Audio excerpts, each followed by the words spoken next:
Que el 77% de los estudiantes registrados vienen del sistema público y 23% del sector privado. Han participado en el Registro Nacional de Ingresos del año 2015, una cifra histórica que llega a 586.089 personas que han cargado datos en el Sistema Nacional de Ingresos.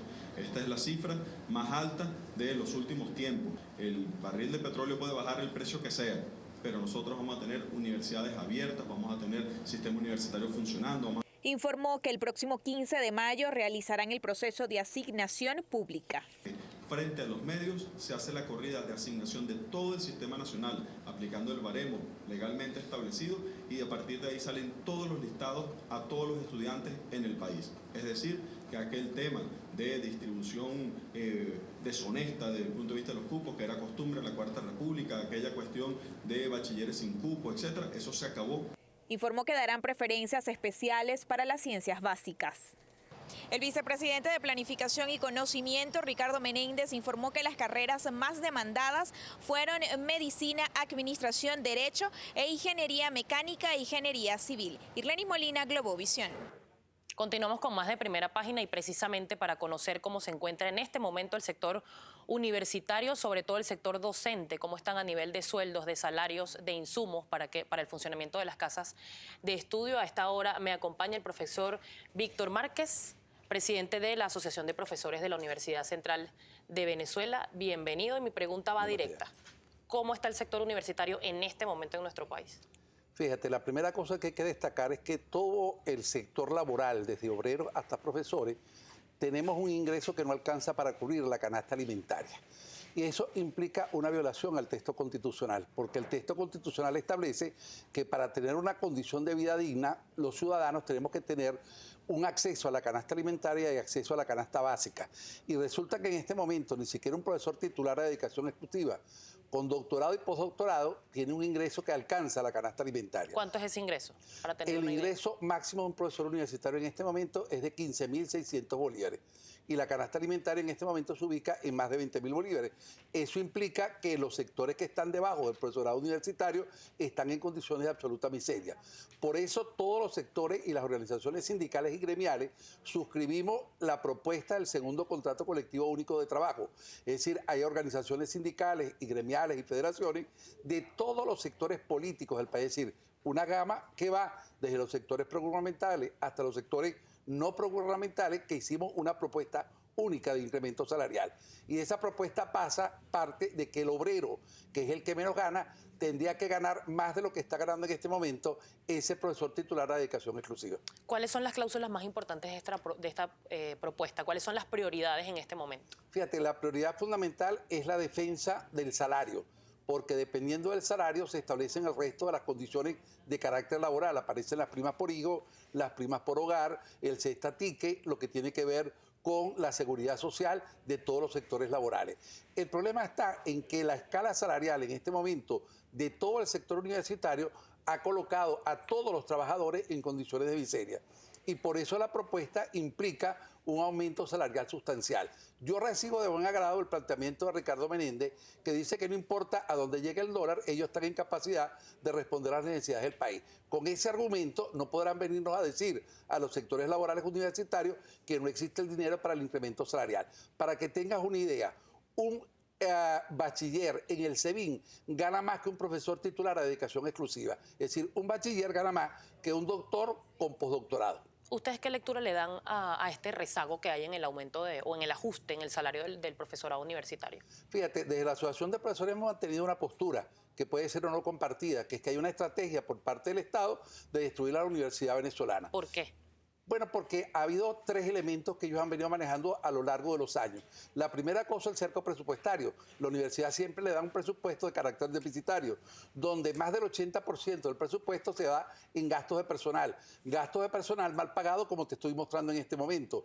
Por otro lado, lo que queda para investigación y para extensión y para docencia apenas alcanza el 20%. De ese 20%, el 10% se va aproximadamente en providencias estudiantiles. Esto está trayendo como resultado el que no existen los insumos necesarios para el funcionamiento institucional. Facultades como odontología, aparte del problema de escasez, no tienen el dinero suficiente para adquirir los insumos que están permanentemente aumentados en el mercado laboral. Y usted precisamente en otras oportunidades ha asegurado que el presupuesto universitario está diseñado para la conflictividad. ¿Eso qué significa? Bueno, que si uno viola los contratos de trabajo, está favoreciendo el conflicto. ¿Qué favorece la paz laboral? El que se respeten los derechos. Cuando el Estado comienza a respetar derechos, comienza a fomentar la conflictividad. Entonces, ¿qué ocurre, por ejemplo, en la Universidad Central de Venezuela? A veces tenemos paralización de obreros o tenemos paralización de empleados. ¿Por qué en general se paralizan obreros y empleados?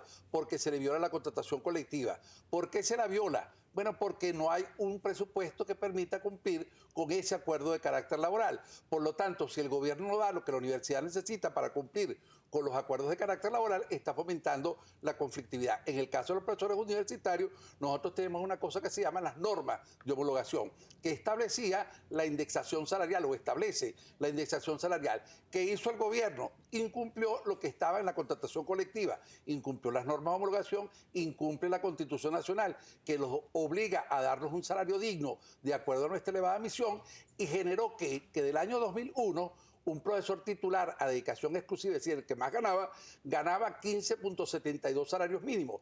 ¿Cuánto está ganando en este momento ese mismo profesor titular a dedicación exclusiva? 2.72 salarios mínimos, es decir, perdió 13 salarios mínimos, es decir, generaron un deterioro sostenido en la condición de vida del profesor. Pero es que eso mismo ocurrió con los obreros, eso mismo ocurrió con los empleados. Por eso es que todas las organizaciones sindicales dijimos lo mínimo que tiene que ganar un obrero, fíjense, un obrero es cuando mínimo 2 salarios mínimos. ¿Por qué? Porque eso es lo que le permitiría tener acceso a la canasta alimentaria. ¿Ustedes tienen una expectativa positiva de algún resultado que pueda salir de esta propuesta que fue recibida ya por el Ministerio de Educación y por el Ministerio del Trabajo? Fíjate, la tengo positiva en la medida en que todas las organizaciones sindicales y gremiales, a diferencia del pasado, estamos unificadas en una misma propuesta. Una propuesta que tiene racionalidad desde el punto de vista doctrinario, que está fundamentada en la Constitución Nacional, que tiene como objetivo preservar a las universidades venezolanas. Y más positivo cuando oigo al ministro Menéndez que dice que no importa a dónde baje el dólar, que ellos tienen recursos para responder a las demandas de carácter laboral y salarial de todo el sector del país. ¿Cuál es el presupuesto actual de la Universidad Central de Venezuela y en qué se están invirtiendo? Fíjate, el presupuesto de la Universidad Central de Venezuela tiende a ser, en este momento no manejo la cifra, pero tiende a ser la mitad de lo que la universidad solicita. Incluso en el último momento, la última oportunidad, fue apenas el 39%. Pero repito, el monto que se nos asigna, el 80% se va en gasto de personal.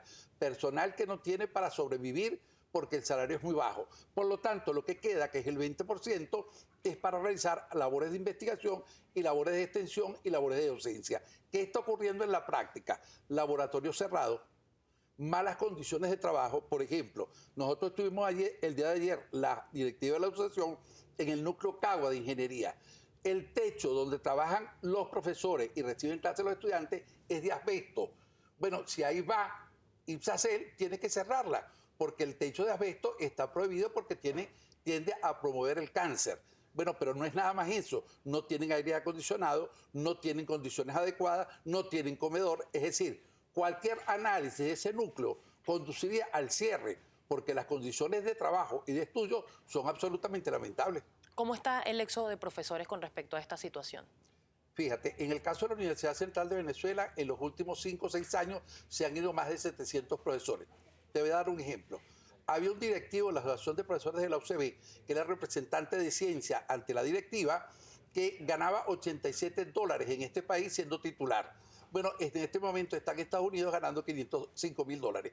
Es decir, la gente se está yendo porque lo que la oferta del mercado de trabajo en el exterior supera con creces la oferta de trabajo en el país. ¿Qué está significando eso? Está significando que el país invierte en formar un recurso humano, pero ese recurso humano no lo está aprovechando el país, se lo está llevando otro país. ¿Quiénes se los están llevando? Por ejemplo, Ecuador, que montó un programa que es el programa Prometeo, que está haciendo que buena parte de los profesores de todas las universidades, porque igual ocurre en la Simón Bolívar, igual ocurre en la ULA, igual ocurre en cualquier universidad, los profesores están buscando mejorar su condición de vida porque tienen que mantener su familia. Cuando yo ingresé al sistema educativo, yo me pude comprar un apartamento. En este momento no me podría comprar ni siquiera una moto. ¿Ha mermado esto la calidad en la educación? Por supuesto que ha mermado la calidad de la educación. Primero porque el profesorado no está acudiendo a los concursos de oposición. Es decir, el concurso de oposición es el mecanismo creado por las universidades para escoger el mejor entre muchos. ¿Qué está ocurriendo? Que se abre el concurso y no hay concursantes. Bueno, ¿por qué no hay concursantes? Porque le estamos ofreciendo a ese profesor, al ingreso de su carrera, 1.72 salarios mínimos. Es decir, casi igual que una persona analfabeta. Señor Márquez, tengo que hacer una pausa acá en Primera Página, pero vamos a regresar, por supuesto, con muchísimo más y vamos a hablar también un tema importante de la Universidad Central de Venezuela, que es el tema de la seguridad. Ya venimos.